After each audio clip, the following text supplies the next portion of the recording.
কাঁচা পেঁয়াজ খায়া যারা মসজিদে ঢুকে, কাঁচা পেঁয়াজ মুড়ি বানায় মাত্র খায়াটায় ঢুকছেন মসজিদ, এটা করেন না। তিরমিজি শরীফের 3927 নম্বর হাদিস, ক্বালা রাসূলুল্লাহ সাল্লাল্লাহু আলাইহি ওয়াসাল্লাম, আল্লাহ নবী বলেন, আন্নান নাবিয়্যা নাহা আন হাতাইনি শাজারাতাইন, নবীজি এই দুই গাছ থেকে নিষেধ করেছেন।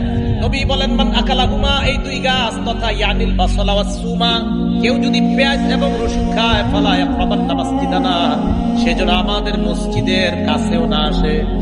নবীজি বলেন, কেউ যদি কাঁচা পেঁয়াজ আর কাঁচা রসুন খায়, সেজন্য আমাদের মসজিদের কাছে না আসে। হ্যাঁ, যদি আপনি খাইতে হয়, যদি কাঁচা পেঁয়াজ আর কাঁচা রসুন ইত্যাদি খাইয়া অথবা পেঁয়াজ দিয়ে মুড়ি বানানো খাইয়া মসজিদে আসতে হয়, তাহলে ব্রাশ করে আসবেন। কি করে আসবেন?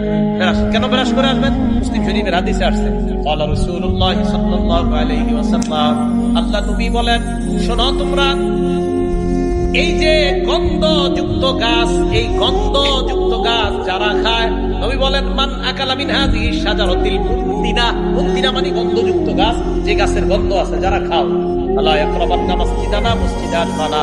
প্রশ্ন হতে পারে কেন? নবীজি বলেন, ফাইন্নাল মালাইকাতা তাআজ্জা মিম্মা ইয়াতাআজ্জা বিহিল ইনসু, মানুষ যেই জিনিস গন্ধ অপছন্দ করে, যেই গন্ধে মানুষ কষ্ট পায়, ওই গন্ধে ফেরেশতাও কষ্ট পায়।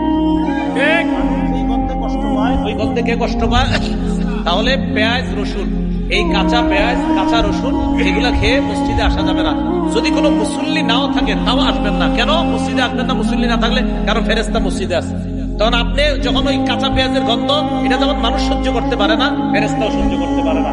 এবার বলেন তো, কাঁচা পেঁয়াজ খায় মসজিদে যদি যাওয়া নিষেধ হয়, সিগারেট খেয়ে না, ওইটা গন্ধ তো অনেক সুন্দর, হ্যাঁ নিষেধ না?